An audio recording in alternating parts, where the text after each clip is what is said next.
On this Tuesday night, we're learning more about the truck involved in that deadly crash in Saskatchewan, killing 15 people. This as the father of one of those young men, Evan Thomas, speaks to CBC News.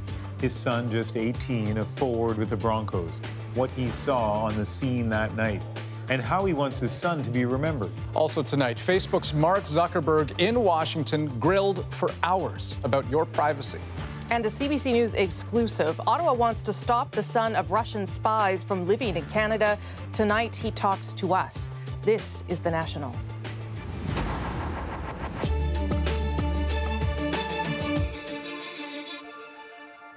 For the first time, we're learning details about the truck that was involved in the fatal collision with the bus that tore out the heart of the Humboldt Broncos and plunged a city into grief. Karen Pauls takes us through the investigation. A chaotic crash site, the aftermath of a violent and deadly collision involving a semi-truck. It's now being identified as owned by Calgary-based Adesh Deol Trucking, and today the Alberta government has suspended its operating license. Only in business since last fall, the company has one minor infraction on its record from the Northwest Territories for violating federal hours of service regulations. It has no convictions, collisions, or violations in Alberta. Still, an investigation is now underway. Well, we'd be looking at, the inspections that we may have done in the past on the vehicles. We look at the logbooks to determine whether the drivers have taken the appropriate rest. Police are also investigating, but can't say whether criminal charges will be laid. Our investigators will be looking into all aspects of this collision to determine exactly what took place. Police investigated the truck at an impound in Saskatoon today. Collision experts say it could be months before anyone knows what caused the crash. With the bus driver deceased, the truck driver is the only one who can answer so many questions. Questions the people in Humboldt are still dealing with. Students returned to school today after having the day off yesterday.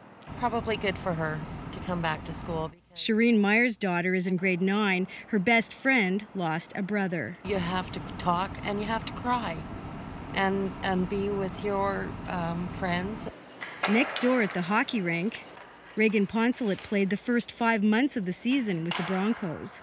It was the tightest group I've ever been a part. Called up to the team in February, Trey Stalker was supposed to be on that bus, but had grad photos. We're always going to remember it, so it's hard to get back out here and not have them with us. In a town of fewer than 6,000 people, there are less than 6 degrees of separation. Everyone is affected by this tragedy. Karen Pauls, CBC News, Humboldt. Slowly through their grief, some of the families are coming forward to talk about the loved ones they lost, the lives they lived, and how they want them to be remembered. Evan Thomas was one of 10 Humboldt Broncos killed in the crash, and today his father opened up to CBC News at their family home in Saskatoon. Here's Susan Ormiston. So tell me about what's on this table. It's an interesting collection. His first goal from his SJHL career. Scott Thomas wants people to know his son Evan, 18 years old, in his first season with the Broncos. His sense of humor, his humility, his passion for life that he had. He would have found a way to make his mark, probably something that required a lot of brain power, but he would have made his mark in some field that would have utilized the potential he had between his ears, that's for sure. Evan was smart. He loved KD, baseball, and hockey. His name tag from his dressing room, the stick that was left behind, mustn't have been his gamer, probably his practice stick. That was left behind, we got from the dressing room. Last Friday night, he was on the Broncos team bus. Scott was in a car 45 minutes behind. We pulled up to the accident site.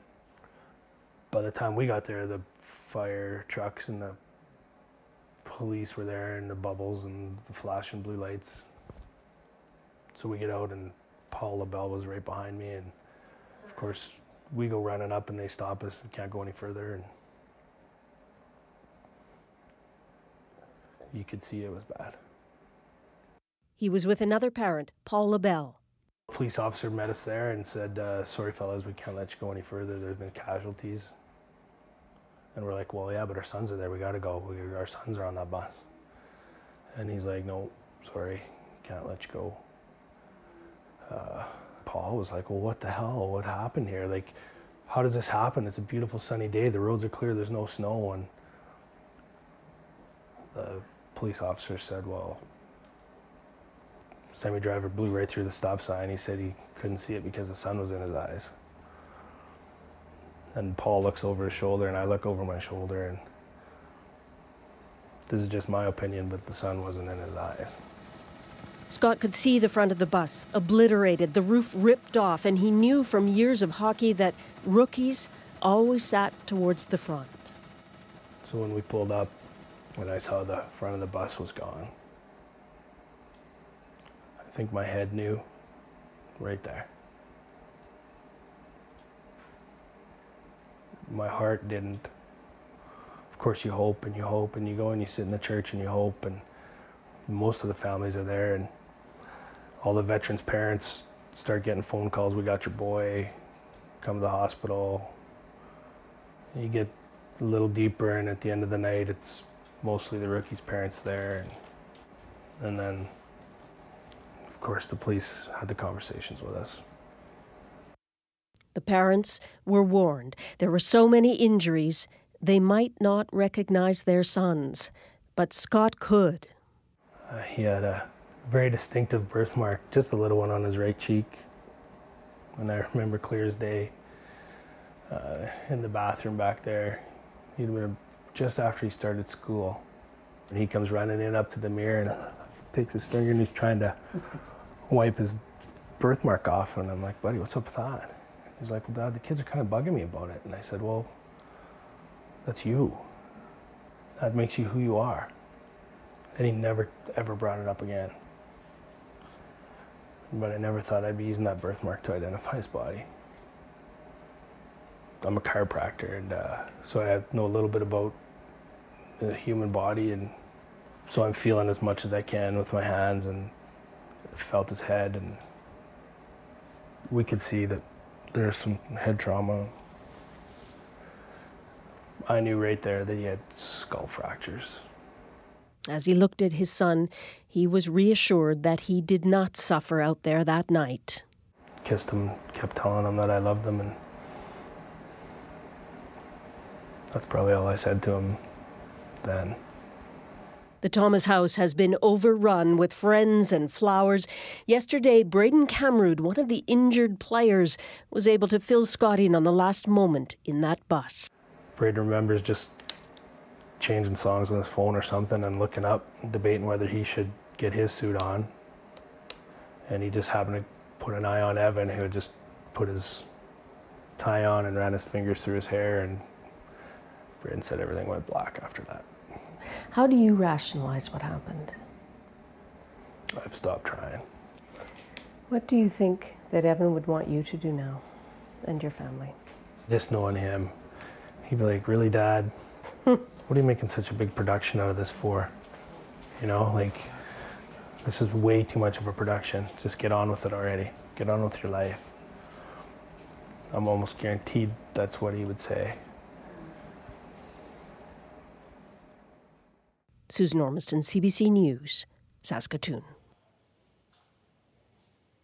And on the National last night, we heard from Evan's billet family, the Warfords, and Evan's family visited them on the weekend, spent some quiet time in their son's room in Humboldt, and then they had to go to the arena to pick up his vehicle and drive it home.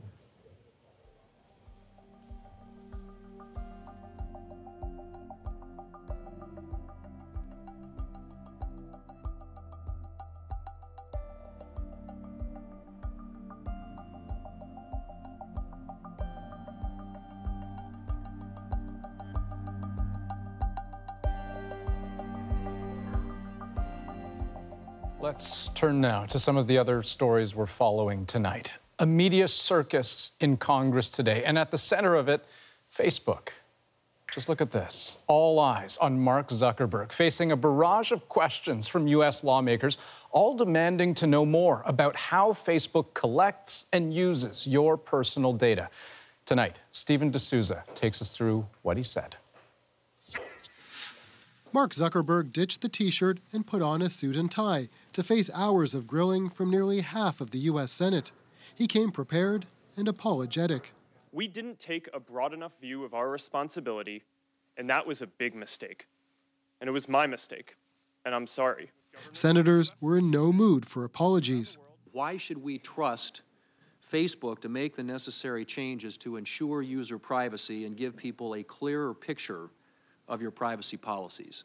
We have made a lot of mistakes in running the company, but I'm committed to getting this right. There were pointed questions about Cambridge Analytica, the Trump-linked data firm that accessed close to 87 million profiles in an attempt to influence the last election. Zuckerberg said their handling of the situation was clearly a mistake. You were hijacked by Cambridge Analytica for political purposes. Are you angry about that? Absolutely. He was also contrite about Russian meddling in the 2016 election, saying Facebook didn't see it coming, but it's working hard to fix the problem for future campaigns. This is an arms race. Right? I mean, they're going to keep on getting better at this, and we need to invest in keeping on getting better at this too. He also acknowledged working with special counsel Robert Mueller's investigation, but didn't go into detail. In fact, senators seized on his reticence to share information. Mr. Zuckerberg, would you be comfortable sharing with us the name of the hotel you stayed in last night?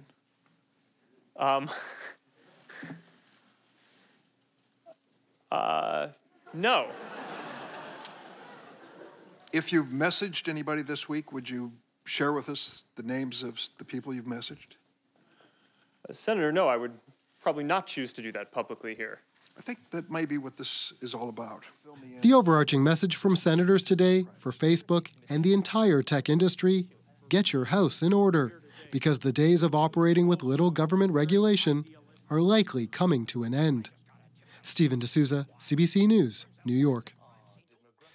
Getting grilled by dozens of U.S. senators is one thing, but the lifeblood of Facebook, the people it's accountable to directly, are its advertisers. They are customer number one. So when it comes to how they can use your personal information to their advantage, what changes here, if anything? Senior technology reporter Matthew Braga joins us with more on that. Matthew.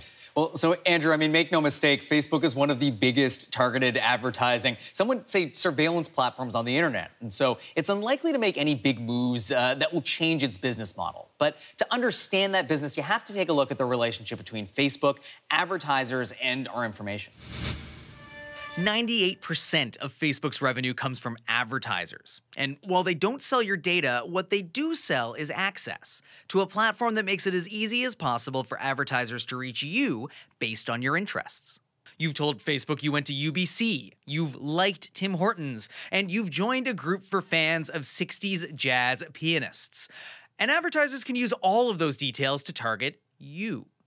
But what you haven't told Facebook is you're also looking to buy a car. So why are all those ads for Fords and Hondas following you around the site? It could be because you've been browsing the website for a local car dealership while also logged into Facebook. The dealership uses a piece of tracking code called a Facebook pixel.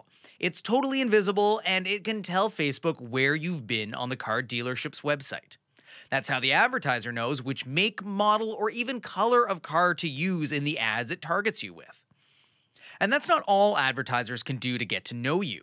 If I sell artisanal beach umbrellas, I could create what's called a custom audience. It's a feature that lets advertisers upload their own customer lists to Facebook and then target them, or people like them, with ads. And that's just using the information advertisers already have. They can also work with third parties known as data brokers. These are companies that sell access to information they've collected about consumer behavior, like lists of people who buy a certain brand of shampoo, or haven't paid off their mortgage, or recently got engaged. That's data that advertisers can use to further tailor and target their ads. It's made all the more valuable based on what you tell Facebook and what Facebook can learn on its own. So as we said, Facebook isn't planning to upend this relationship completely. What they are doing is phasing out an existing feature in some countries, like the US, that made it easier to work with these data brokers. So advertisers can still work with them, they just won't have Facebook's help. Now, keep in mind, Canada never had this feature in the first place. Our privacy laws make data harder to collect and aggregate and be sold, and there has to be an option for Canadians to opt out. So if you're worried about being tracked here, it's more up to you to limit what you share with Facebook. Right, and yet, you know, it was interesting to hear Zuckerberg say in his testimony today that he actually thought targeted advertising was a good thing, relevant ads for users, and that users agree with him. Yeah, well, and we tried to talk to a few advertisers about this, and they didn't want to speak on the record, but one very much echoed what Zuckerberg had to say, saying that, you know, if platforms like these impose further limits on access to data, it will effectively send advertising back in time.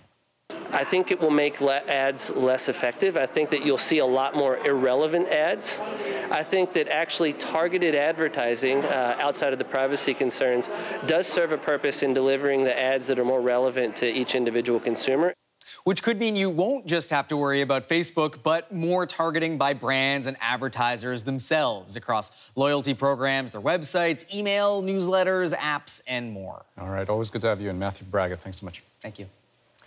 And one last note on this story. In the wake of the Cambridge Analytica scandal, Facebook is now notifying users if they were one of the 87 million people whose data might have been misused. But you can also check yourself. Here's how. First, log in, go to facebook.com/help. Then in the search box, you can type in Cambridge Analytica. Clicking the first result will automatically check whether you or your friends used the now defunct This Is Your Digital Life app back in 2014. That was the personality quiz whose data was sold to Cambridge Analytica. Up next on The National, the other big story playing out in Washington tonight. Will Donald Trump fire Robert Mueller? The White House certainly thinks that he can, but what would it mean? Paul Hunter will help us unpack all of that. And the U.S. president seems to be mulling over another big decision. Should he take military action in Syria? We'll weigh the options on the table. And a little later, his parents were kicked out of Canada for being Russian spies. Now he's fighting Ottawa to live here once again. And tonight, he's speaking exclusively to CBC News.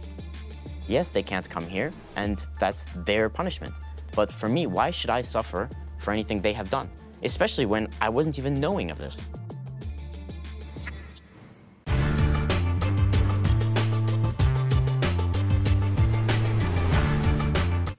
But first, let's talk to one of the strangest men of our time, artist Salvador Dali. His weird and wonderful paintings sometimes bewilder the public, much as he himself bewildered our 7 Days reporter. Mr. Dali, some people think that you were a crackpot. Do you know what a crackpot is? Crack plan. A crackpot. A crazy person.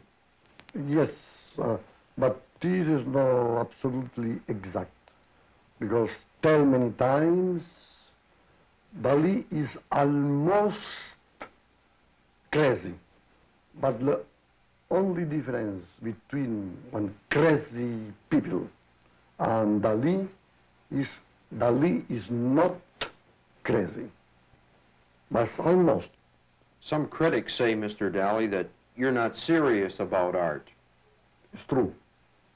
Dali is never serious about anything because I am Spanish and my character is not serious but tragical. And never Dali make one joke. Never. How do you feel when people laugh at your works? And some people do, sir. And this is normal because it's, the laughing is the fierce mechanism of defense. What do you think of pop art? Very good question, because Dali believes pop art is the consequence of early Dalinian ideas. Why do you wear two ties, Mr. Dali? This is because today is Thanksgiving.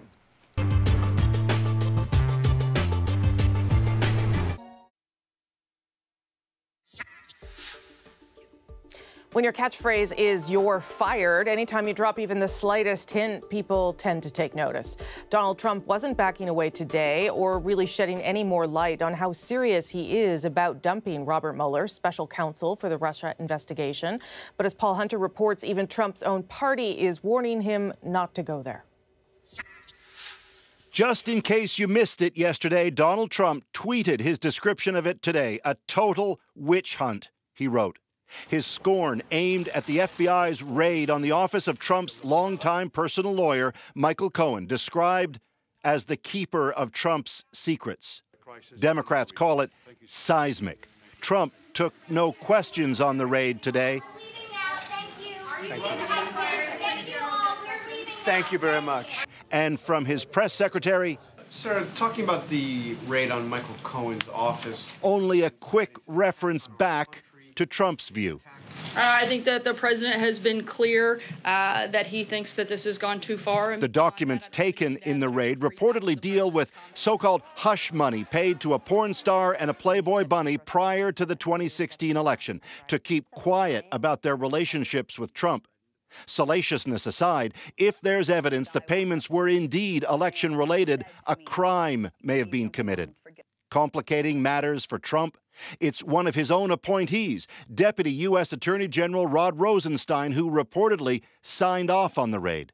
Itself said to have come after a tip from Robert Mueller, the special counsel investigating possible ties between the Trump campaign and Russian attempts to interfere in the election. With Trump hinting he may now fire Mueller. Certainly believes he has the power to do so. Today, even Republicans are warning the president, don't. I think it would be suicide for the president to fire him. I think the less the president says about this whole thing, the better off he will be. Few outside the White House debate the action of the FBI on this, but in a sense, what was behind the raid is a moot point anyway. Investigators are now going through the documents they seized, said to include those involving Trump, and whatever flows from that is now set in motion regardless. Rosemary. Okay, Paul, so it sounds like the president at least believes that he has the ability and the powers to fire Mueller. Does he actually have those powers? Yeah, well, the White House sure seems to think so, which suggests the White House has indeed looked into it. But conventional wisdom is that it's not straightforward. A special counsel answers to the U.S. Attorney General, which would mean it'd be up to Jeff Sessions to fire Mueller. But Sessions has recused himself from anything to do with the Russia investigation, so it would instead fall to Rod Rosenstein, the deputy AG. Rosenstein's a Trump appointee, but in the past has given no signal he has any interest in firing Mueller. So Trump would have to fire Rosenstein, which he's allowed to do, and replace him with someone who would in turn fire Mueller. All doable, it would seem, even if it would no doubt spark a political firestorm. That said, tonight, there are reports Trump is indeed now considering firing Rosenstein, and that White House aides have spent the past 24 hours trying to convince him not to make a rash decision. Rosemary. Paul, you're following all the twists and turns. Thank you, sir. Fixer one-man cleanup crew. By now, you've probably gotten the idea that Michael Cohen is more than the president's personal lawyer. Here's the brief on what it means to be Donald Trump's right-hand man. I'll be back, and I look forward to giving all the information that they're looking for. By the special counsel, Michael Cohen's job is to make problems go away, but he's also been Trump's man on the ground for various deals. Today, the excitement continues. The failed reality TV partnership with a Russian mixed martial arts star favored by Putin. The 2010 failed partnership with a Kazakh company allegedly linked to a massive money laundering scheme. In 2015, Cohen secured a payment to Trump's charity for a speech to a pro-Russian Ukrainian oligarch. Also, during the presidential campaign, Cohen tried to broker a deal for a Trump Tower in Moscow. Regarding that deal, the New York Times obtained an email to him from his go-between, Russian-American businessman Felix Sater, that read, "Buddy, our boy can become president of the USA and we can engineer it. I will get all of Putin's team to buy in on this." I have nothing to do with Russia. As they comb through Cohen's records, the FBI might be looking for details of questionable payoffs to the likes of Stormy Daniels, but they could find so much more. Now, it's important to note that raiding a lawyer's office, taking privileged documents, it's a pretty extreme move. Legal experts say the FBI would typically have had to make a very compelling case that Cohen was hiding something to actually get that warrant. And lots more still ahead on The National, including an exclusive interview with the son of 2 Russian spies. His family's story inspired the hit TV show The Americans, and he sat down with our David Common to explain why he's fighting to move back to Canada. There's no charges raised against me or my brother. We're completely innocent. And so, I just want to live my life.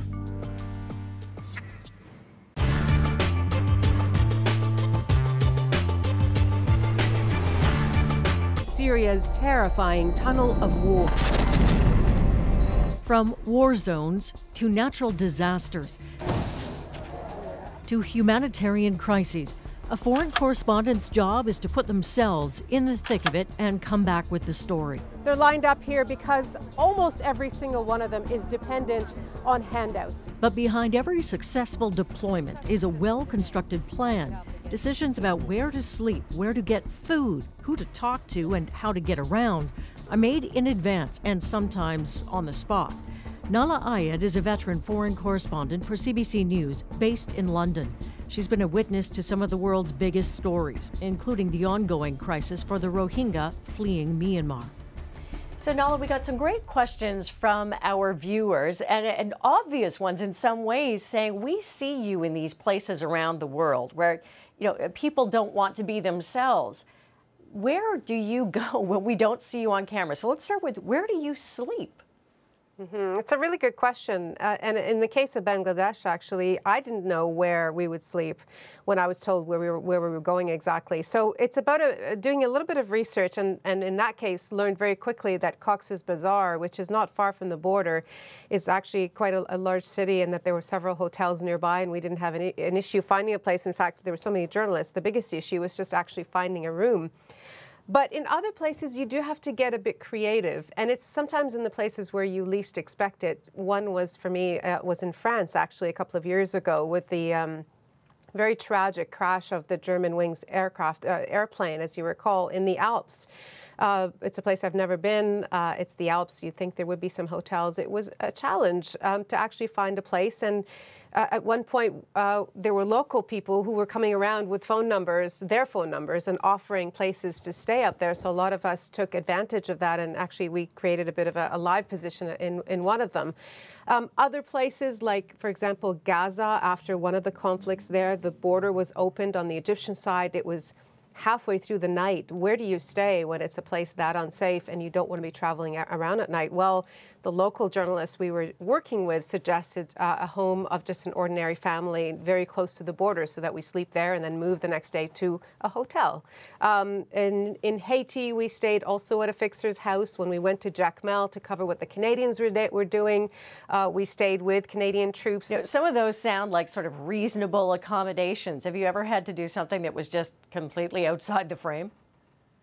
Well, actually, the one that sticks in my mind always is Afghanistan, and it was actually Tora Bora while the bombing was going on across the valley where they thought that Osama bin Laden was. And in that case, there was nowhere to stay. So the locals offered a house that normally, a structure, I should say, that normally housed goats. So we just took our sleeping bags, and that's where we slept for 3 nights. We hear this word fixer. And, in the business, we're so comfortable using this term that we don't stop to explain what we mean sometimes. So how valuable is a fixer, and what role do they play in the work that you do? Well, the best way I like to describe it as a fixer is actually our secret weapon, because when you go to a place like Bangladesh, which I have to say that this was my very first trip there, I know nothing about Bangladesh that I haven't just read in a newspaper or in a book. And so a fixer is someone who is from that country and knows the country intimately, speaks the language, knows how to get around, and if they don't know, then they know how to access the information to find out where you need to go, where to buy things, where to sleep, what to do, who to talk to. And so usually there's a whole network of fixers that we all trust, that we ask other journalists about. For example, the one we worked with in Bangladesh is someone that is known to some other Canadian media.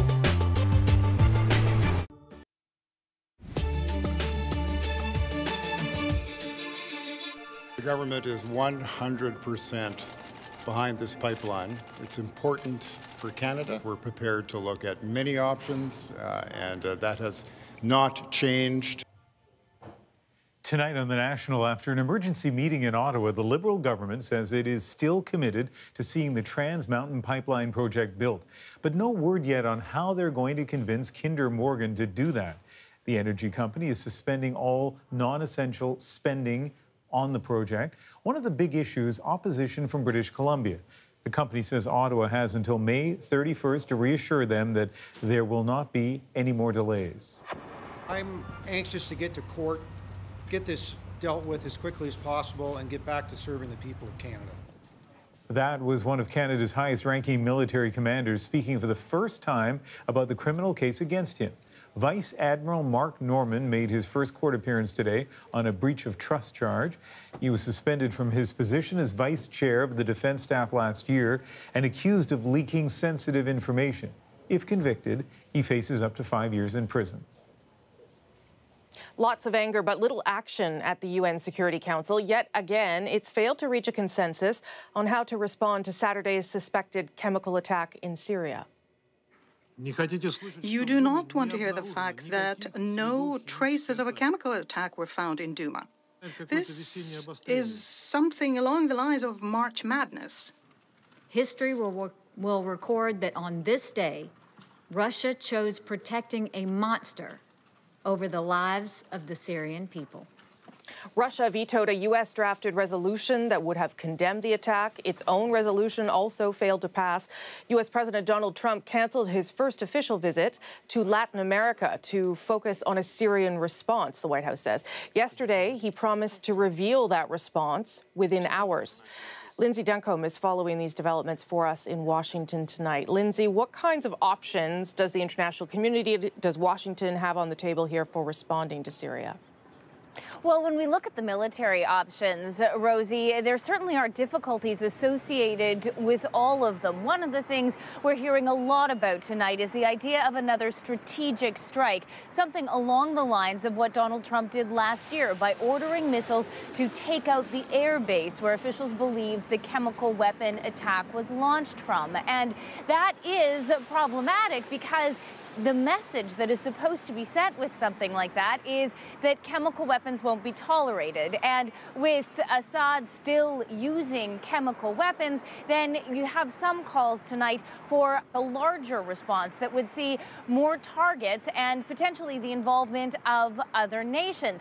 But the big fear there, Rosie, is escalation, especially when you look at who Syria's allies are, Iran and Russia. And that has the potential danger of spilling the conflict over into other areas. The United States has the air power, the ability to take out the Assad regime, but something like that has the potential to be catastrophic because it would create a power vacuum and create a larger humanitarian crisis than the one that already exists. So there's another option that few people are talking about, and that is nothing military, do nothing at all. Instead, push more sanctions on Syria, on Iran, and on Russia. But certainly with the kinds of things that we've been hearing from Donald Trump over the past days, I don't think that's likely. Okay, now obviously this president talks a lot about domestic policy, America first. So getting involved in this sort of geopolitical chess game seems to go against that. What's at stake for him? Well, I think part of it is nobody wants to see those pictures. It's heart-wrenching for Donald Trump, for the other leaders to see what is happening in Syria, especially when you consider that this is a war that has been going on for more than 7 years. So there's a genuine desire to do something. And at the same time, for all the America First talk, there is a sense in this country that it is the responsibility of the United States to do something. I spoke to John Glasser of the Cato Institute. Here's how he put it. There are both domestic and international audiences here, and in a big way, the pressure to act is about showing the world and the United States that we are still the global policeman. And certainly, he mentioned a domestic audience. You can't look at this situation without looking at the domestic political situation here. Remember, Rosie, when Donald Trump ordered those strikes last year, they were quite popular. He received a lot of praise for that. And when you consider the chaos that this White House is in right now, he could be looking for some good press. Lindsay, thanks for that. Appreciate it. The war in Syria has escalated into an immensely complex international conflict involving some of America's enemies and closest partners on different sides. Here's the brief.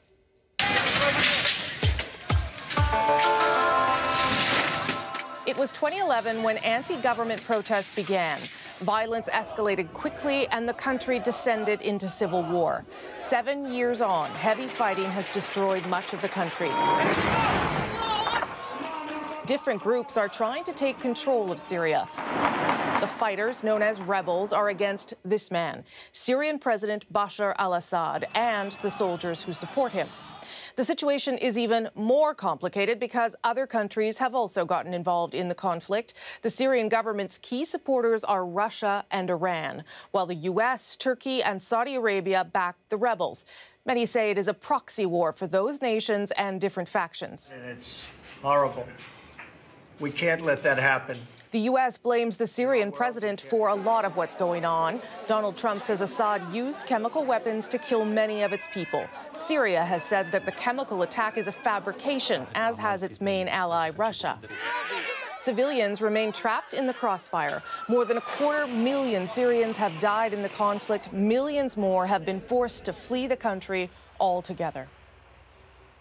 Let's focus now on another major international story involving Russia, Andrew. Yeah, Rosie, a significant development in that poisoning of an ex-spy and his daughter. Yulia Skripal, the daughter of former Russian double agent Sergei Skripal, has been released from hospital. Both were poisoned with a military-grade nerve agent invented by Soviet Russia, but both survived. Her father is still in hospital. British authorities are now arranging for a new identity and a new home for her, likely in a country with intelligence links to the UK, including possibly Canada. Now, Sergei Skripal, Yulia's father, was a Russian agent who switched sides. He spent time in prison for it until 2010, when he and other agents were freed. It was a prisoner swap. The U.S. gave up 10 Russian spies it had captured, deep cover agents known as illegals. Those 10 lived entirely double lives, completely concealing their ties to Russia, and 2 of them lived right here in Canada. They had kids, 2 boys. And although the federal government has tried to stop it, one of them, Alex Vavilov, is now returning to Canada. David Common sat down for an exclusive interview with Alex, the son of sleeper spies. There you have it. What's it mean to have that? It's vindication, right? After a long legal fight with Ottawa, Alex Vavilov has his first valid Canadian passport in a decade. Life is almost like a movie. He's looking for a job in finance and plans to live in Canada. But his parents will never be permitted to visit. Yes, they can't come here, and that's their punishment. But for me, why should I suffer for anything they have done? Especially when I wasn't even knowing of this. Few did, and that was the point. Years before Alex was born at Toronto's Women's College Hospital, his parents snuck into Canada as Russian sleeper agents. Alex and his older brother Timothy say they had no idea their parents were spies. The couple was eventually caught in Boston in 2010 following an FBI surveillance mission. It was a bit traumatizing as an experience, and especially confusing. At first, I had no idea what was happening. His parents pleaded guilty to espionage and were sent back to Russia in an historic spy swap. The boys went too. Alex was 16 and spoke no Russian, but anonymous FBI sources alleged Timothy, then 20, was planning on joining his parents' mission, though there's never been any public evidence to support this. And I understand some suspicions, but we've categorically refused them because it makes no sense. There's no logic behind it. Exactly, my brother and I being so public, like, what would make any logic in being, you know, following in any sort of work my parents did? It just doesn't make sense. Still, Ottawa refused to let Alex return, arguing his birthright to citizenship didn't exist because his parents were employees of a foreign government in Canada. An appeals court, though, disagreed and ordered the feds to hand over a passport.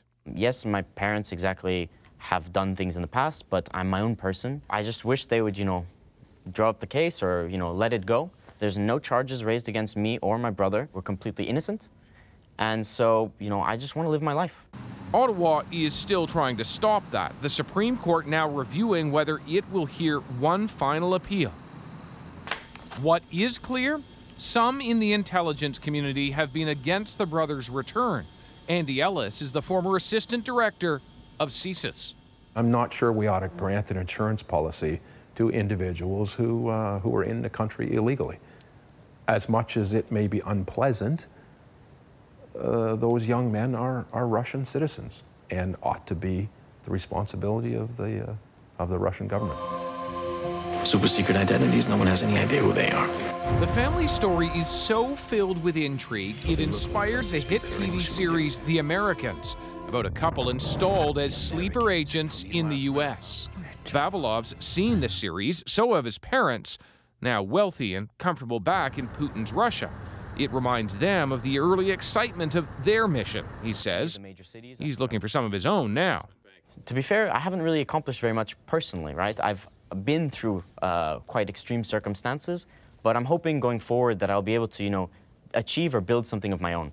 And I hope this isn't the end of, my interesting life story, and that it'll keep going and eventually, be a whole odyssey. You want it to be interesting, but maybe not in the same way. Exactly, yeah. By the way, Vavilov is just 23. David Common, CBC News, Toronto. And still to come on The National. With lightning-fast advances in artificial intelligence, activists are urging the United Nations to ban killer robots before it's too late. You think about swarms of these things, the number of accidental conflicts that could happen. If these things are unleashed, I mean, the problems for global security could be enormous.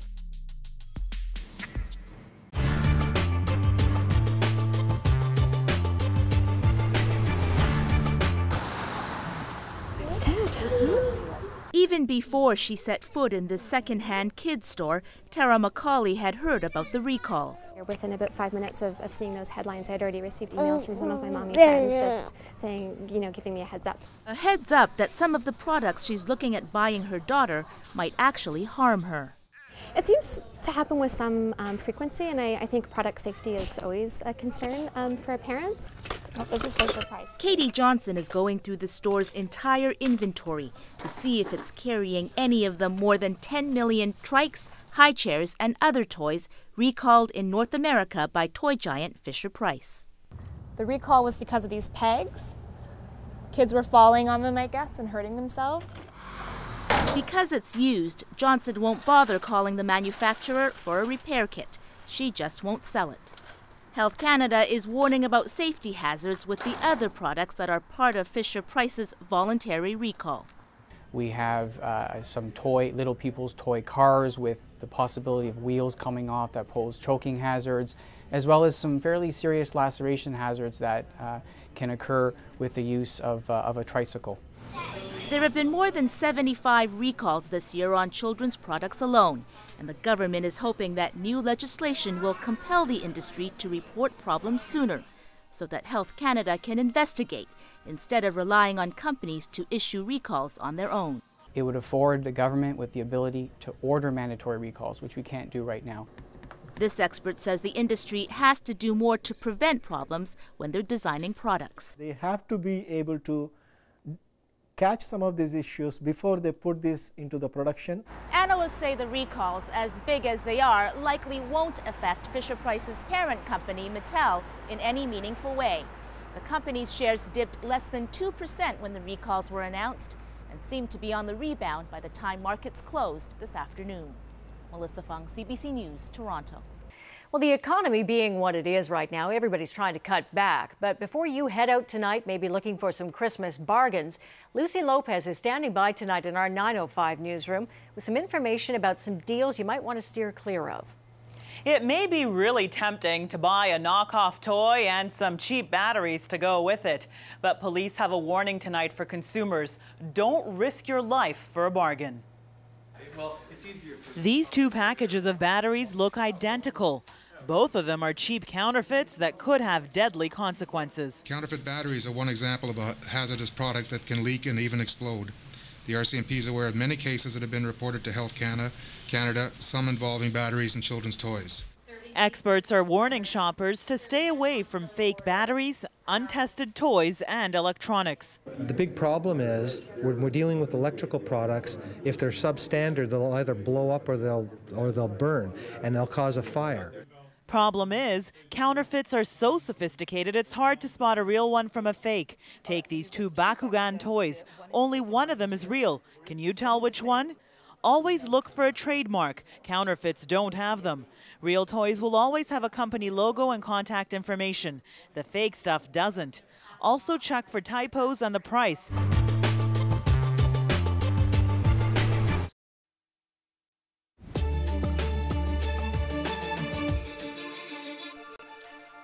It used to be the stuff of dystopian fantasy. A war starts, killer robots are unleashed, and soon there's unstoppable devastation. But the worry is that may not be so far off if the world doesn't put a stop to lethal autonomous weapons. As Nella Ayed reports, governments are meeting at the UN this week to discuss regulations, but not everybody's on board with a ban.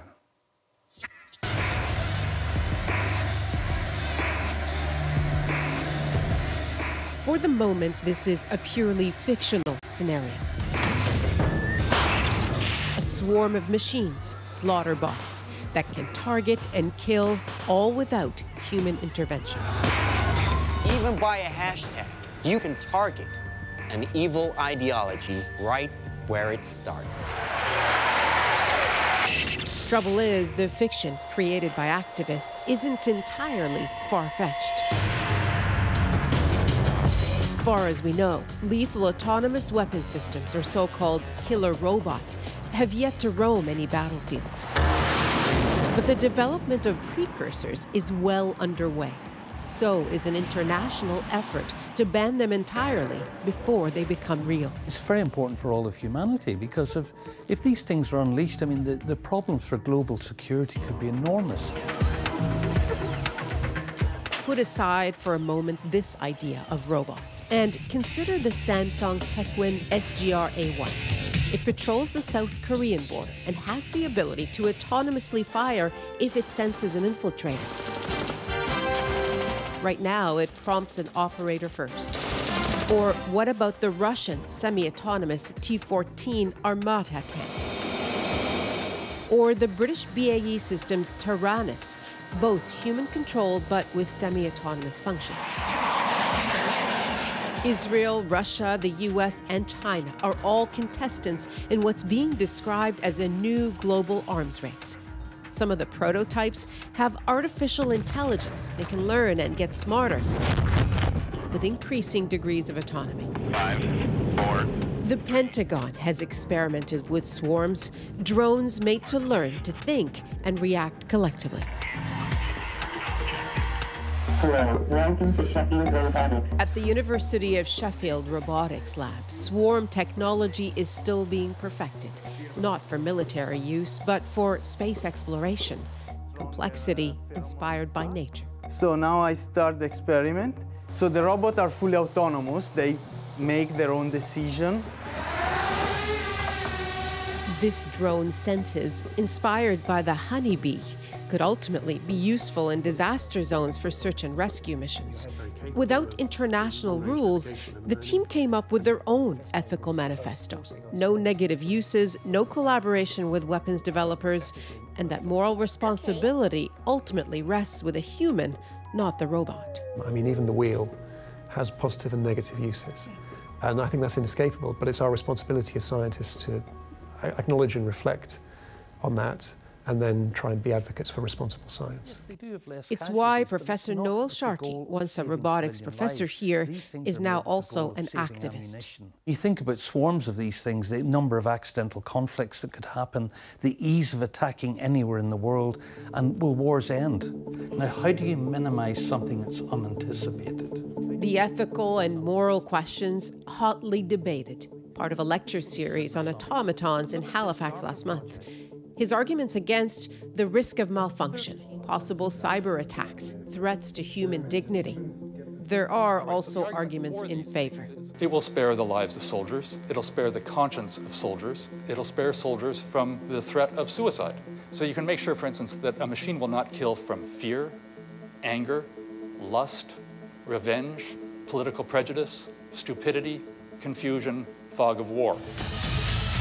There are other benefits, say advocates, which may be lost with an outright ban. The U.S., for one, would prefer to work within existing laws of war. There's no doubt that automation used in the right way could make war more precise and more humane. In fact, we know that we can build machine learning systems today that can identify objects very well and actually beat humans at some benchmark tests for image recognition. But at a UN meeting this week, and despite what's been described as foot-dragging by some countries, activists are still demanding a ban. One supported by the late scientist Stephen Hawking, Tesla's Elon Musk. Can we afford incremental movement forward as technology spirals to God knows where? And Nobel laureate Jody Williams, who inspired the Ottawa Treaty to ban landmines.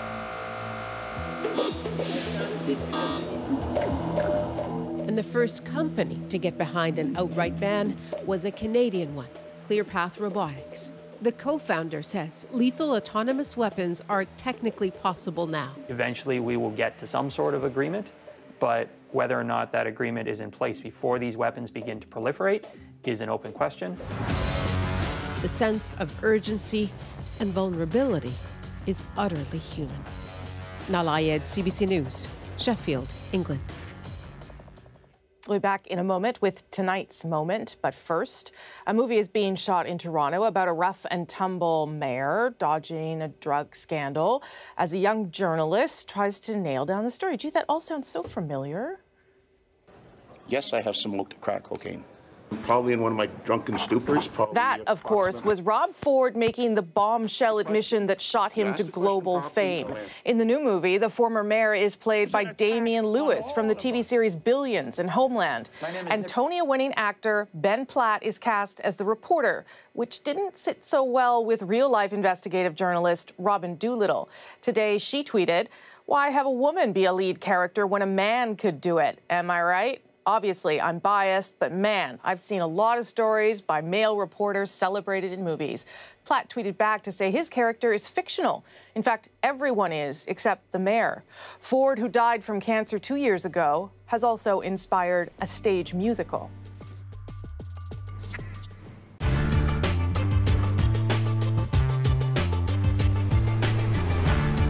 I came here to start a new life. I came here to own my own business. This is Neil Sulkers.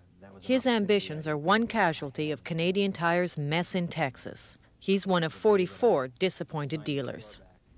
And we put signs on the door saying closed indefinitely. 19 of those dealers are so angry they've banded together to sue Canadian Tire for $400 million. The pending lawsuit prevents these men from talking to us. After 3 disastrous years, Canadian Tire's American adventure has already cost the company over $300 million. It's cost the dealers, half of them Canadian, their hopes for a successful business. Every day, thousands of Canadians shop at Canadian Tire for everything from spark plugs to coffee pots. The company's a retailing star. By the early 80s, it was running out of room to expand. So its president, Dean Muncaster, looked to the U.S. for the right opportunity. He founded in the land of country music and cowboys, Texas. Texas was booming, and Canadian Tire found a chain of 81 stores called White's, going for a song. The stores were run down and losing money, but Muncaster was confident that a couple of years of that Canadian Tire magic would turn them around. These stores are Canadian Tire twins, right down to the fixtures. Canadian Tire figured that what worked so well in Canada could work in Texas, too. To get the Texans in the door, they decided to slash prices and undercut the local competition. Under the franchise system, White's head office handled wholesaling, distribution, and advertising.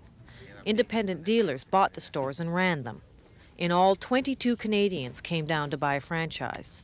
Frank Doe was one of them. He'd spent 15 years with Canadian Tire, and this was his big chance for a dealership of his own. But it didn't turn out the way he planned. Frank Doe and other dealers started wondering if head office knew what it was doing. Doe showed us store locations in Houston that just didn't make sense. This is Houston. This is where our stores are. Take a look, all those homes back in there, that's our customers. Some of the stores were in such poor neighborhoods that Doe couldn't believe Canadian Tire had kept them. The people won't drive to these areas. We have to draw from the people who are in the areas now, and there's no money around here. Granted, these were the worst locations, but even the best stores were in trouble.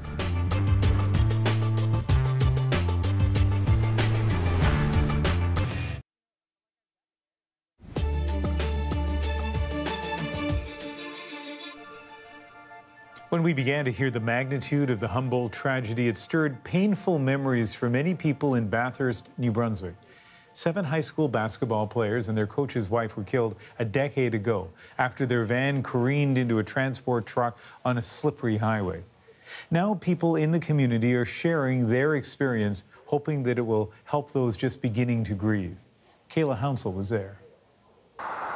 When you drive into Bathurst, a reminder of the city's painful past is the first thing you see.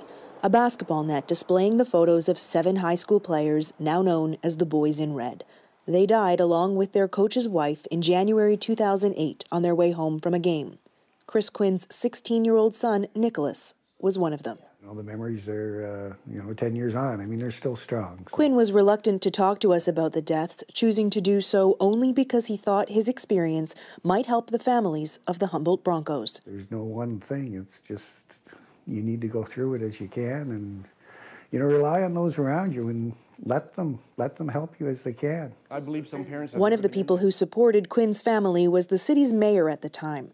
The Humboldt crash is emotional for him too, as he recalls trying to lead his community through such a tragedy. We let the parents lead us, and that's the way it should be, the parents number one, and their families. So we took their advice and we tried to do what they wanted. Burnett says it's important for cities to provide public space for people to gather to discuss not only the tragedy, but also projects for remembrance, to also facilitate access to professional therapy and organize fun family days. And in the months and years to come, keep meeting, keep talking. There's no written manual for this. No manual, but Sean McDonald has learned some hard lessons about coping. He was the guidance counselor at Bathurst High a decade ago. He says the school got deliveries of pizza, flowers, and messages from all over the country, and he truly believes it helped to know they weren't alone. He's now the basketball coach and the principal, and felt the need to call his Prairie counterpart. Just to go out there and say, hey, here I am. We've gone through something very similar. If there's any way I can help you out, I'll be happy to do it. This is all the boys. Chris Quinn says he and his community are forever changed, but life does go on. Time helps. It doesn't heal, but time helps. Kayla Hounsell, CBC News, Bathurst, New Brunswick. So many people have been touched by this, and tributes for Humboldt have continued to pour in from across the country, including from Kingston, Ontario, where one man wrote a song to honor the Broncos. Jay Smith posted that song, Humboldt Strong, on Facebook early this morning. It now has more than 500,000 views, and we caught up with him in his studio. That is our moment of the day. In Canada, hockey's a big thing, right? And it's just like being in a band. They're not just your bandmates, they're your family. And I just got up and went out to the sunroom and picked up the guitar like I usually do when I can't sleep. But this song just kind of came pouring out of me. Left a stick outside the front step, signed all your names.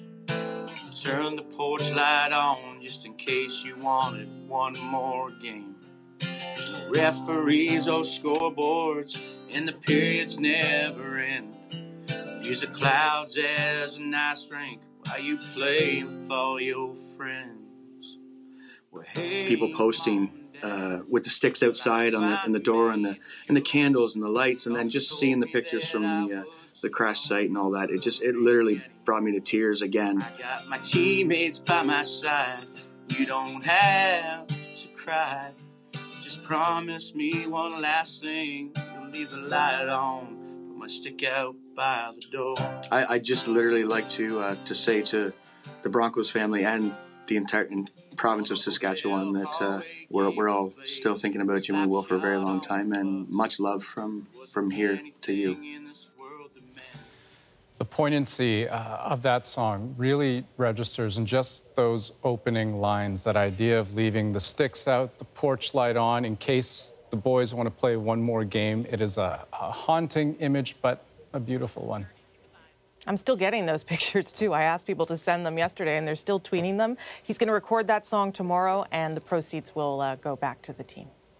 Mark my words, other songs are coming. I'll bet you right now there are a lot of Canadians, so many people have been touched by this, and so many artists, I'm sure, inspired to do songs and art and so many other things. When have we seen something that's touched so many people across the country like this?